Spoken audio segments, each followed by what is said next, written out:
स्वागत है हमारे YouTube चैनल ज्ञान प्रतिभा में।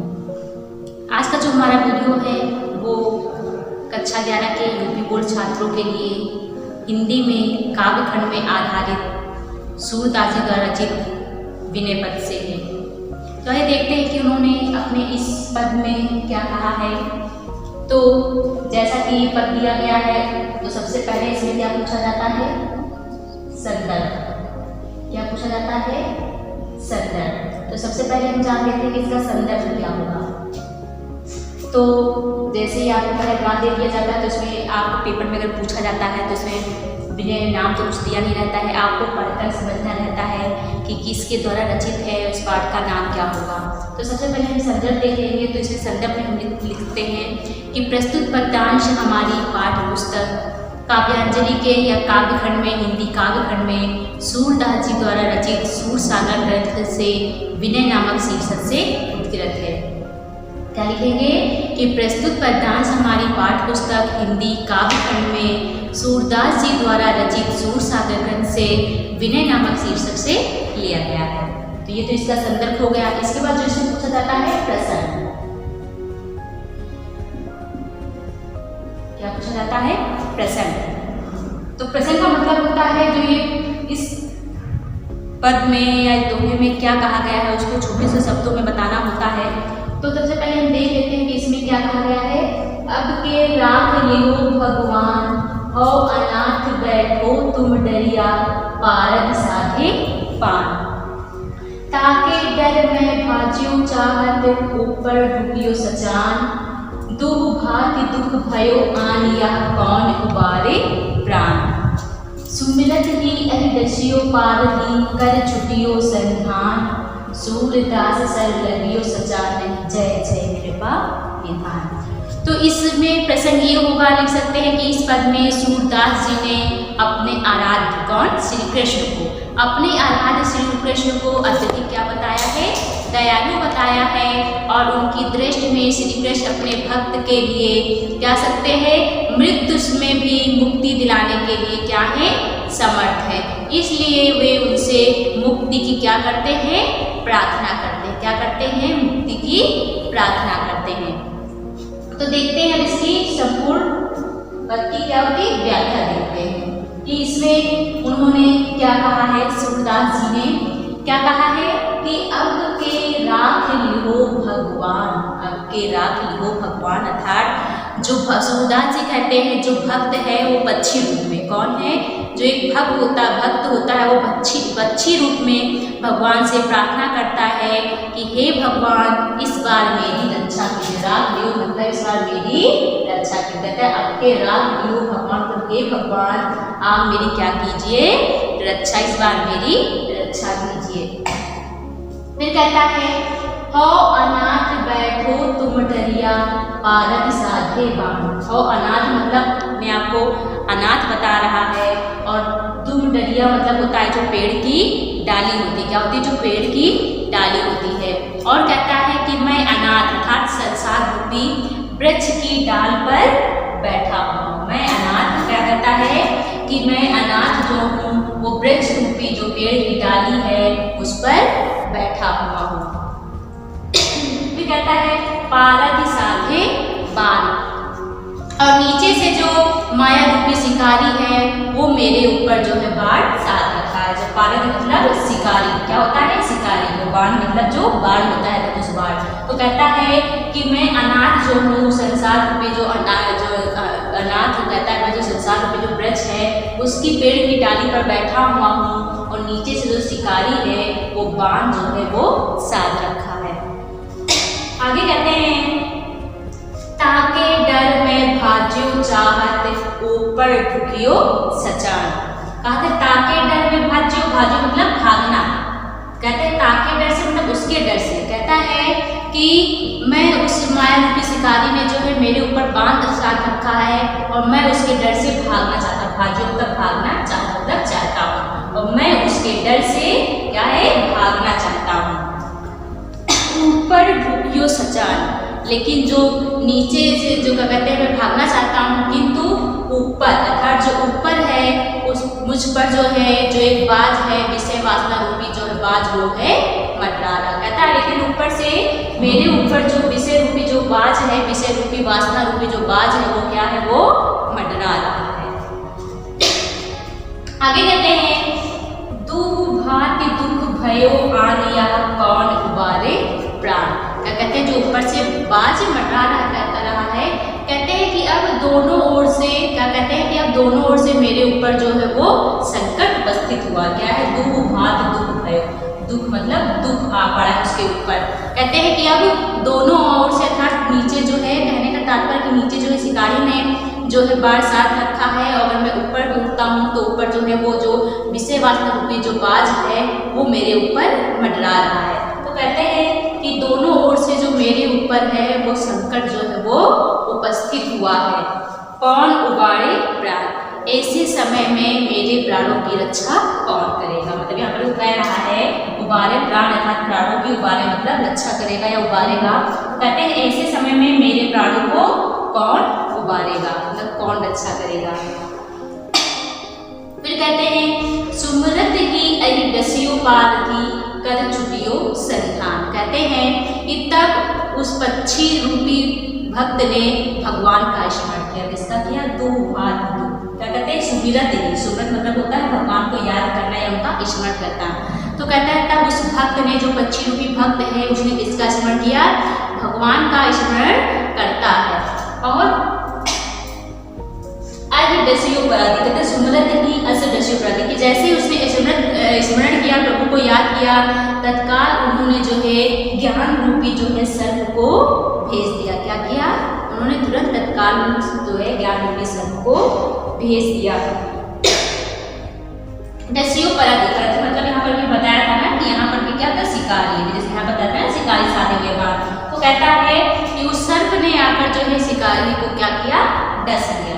कहते हैं कि जैसे हमने भगवान का स्मरण किया, उन्होंने ज्ञान रूपी सर्प को भेज दिया, और उस सर्प ने आकर जो है जाकर उस शिकारी को क्या किया, डस लिया।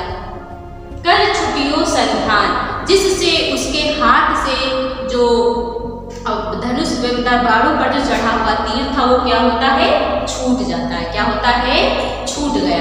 क्या होता है, कर छुटियो संधान अर्थात जो उसके बाड़ों पर जो तीर चढ़ा होता है वो क्या हो गया, छूट गया।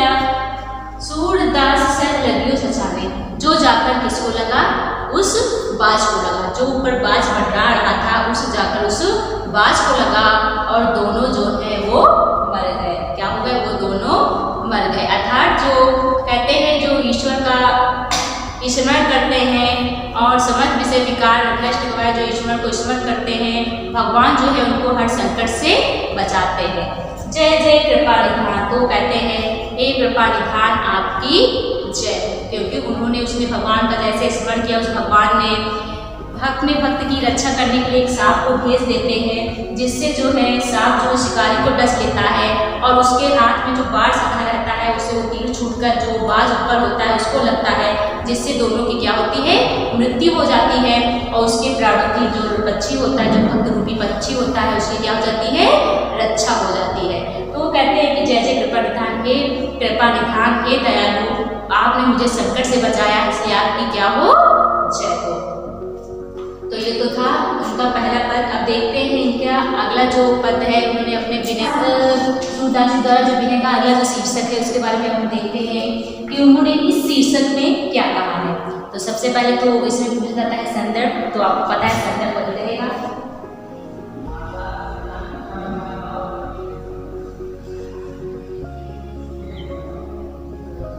जो संदर्भ हमारा वही पूर्ववर्त को रहेगा। ऐसे भी आप लिख सकते हैं कि प्रस्तुत पद्यांश हमारी पाठ्य पुस्तक हिंदी काव्यखंड में संकलित सूरसागर से विनय पद से जो है लिया गया है, जिसके रचयिता कौन है, सूरदास जी है, या सूरदास जी द्वारा रचित विनय पद से लिया गया है। तो ये तो हमारा संदर्भ हो जाएगा। फिर उसके बाद जो प्रसंग होता है वो सबका अलग अलग होता है। बेटा क्या होता है, जो प्रसंग होता है हमारा बेटा वो सबका जो है हर पद का हो, चाहे दोहा हो, चाहे गद्यांश दिया गया हो, वो सबका जो है वो अलग अलग होता है। वो इसके आधार पर होता है कि इसमें क्या कहा गया है, उस शीर्षक के आधार पर जो है उसका प्रसंग निकलता। तो आइए देखते हैं कि इसमें इसका प्रसंग क्या होगा। तो इसमें सूरदास जी ने कहा है, मेरो मन अनंत कहाँ सुख पायो, जैसे उड़ जहाज को पक्षी फिर जहाज पर आयो। कमल नयन को छाड़ी महातम और देव को ध्यावे। परम गंग को छाड़ पियासो दुर्मति खूब खनावे। जी मधुपुर अम्बुज रस चाख्यो क्यों करील फल भावे। सूर्यदास प्रभु काम धेम तज छेरी कौन दुहावे। इसमें जो है शीर्षक में भक्त के भगवान के प्रति श्रद्धा का जो है उत्कृष्ट भावना का उल्लेख किया गया। इसका उल्लेख किया गया है एक भक्त का भगवान के प्रति जो एक श्रद्धा होती है उसकी भावना का उल्लेख किया गया है। और भक्त का मन कहीं लगता है भक्त का मन जैसे कहीं और लगता है उसके बारे में जो है वर्णन किया गया है। तो देखते हैं कि इसमें सूरदास जी ने क्या कहा है। तो इसमें कहा है मेरा मन अनंत कहाँ सुख पावे। अर्थात सूरदास जी कहते हैं कि आपको छोड़कर मेरा मन कहीं और सुख कहाँ पा सकता है। क्या कहते हैं कि मेरा हे भगवान आपको छोड़कर मेरा मन कहीं और कहाँ सुख पा सकता है। क्या कहते हैं मेरा मन अनंत कहाँ की आपको अनंत मतलब कहीं और। कहते हैं कि आपको छोड़कर मेरा मन कहीं और कैसे सुख पा सकता है। जैसे उड़ जहाज को पक्षी फिर जहाज पर आवे। कहते हैं कि मेरी दशा ठीक उसी जहाज के पंछी की तरह। कैसे जहाज के पंछी की तरह है जो जहाज से उड़कर कहीं और को चला जाता है। क्या कहते हैं कि कहीं और को जाना चाहता है। कहते हैं जैसे उड़ जहाज को पंछी की जैसे जो जहाज का पंछी है वो उड़कर कहीं और को जाना चाहता है फिर जहाज पर आवे पर वह कहीं और सहारा ना पाकर पुनः जहाज पर आ जाता है। कहते हैं फिर जहाज पर आवे। पहले तो वो उड़ जाता है जहाज पर से लेकिन कहीं और सहारा ना पाकर वो पुनः जो है जहाज पर आ जाता है। इसमें कहने का तात्पर्य ये है कि जो पक्षी होता है जो जहाज का पक्षी होता है वो जब उड़ता है तो उसको दूर दूर तक पानी ही पानी दिखता है।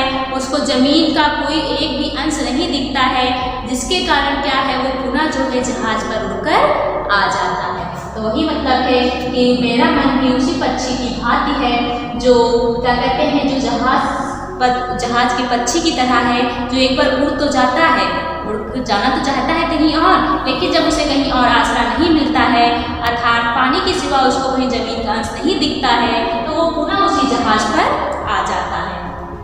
तो क्या कहते हैं कमल नयन को छाड़ी महातम और देव को ध्यावे।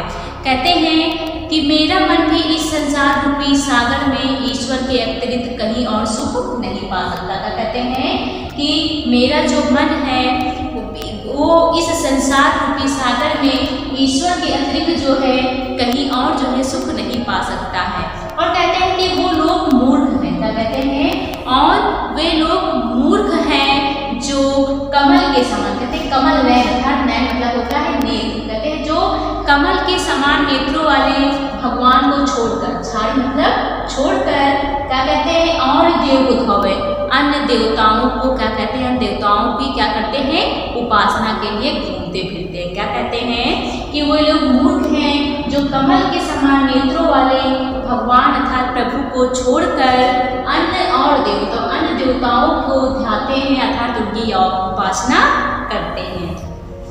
कहते हैं परम गंग को छाड़ पियासो दुर्मति खूब खनावे।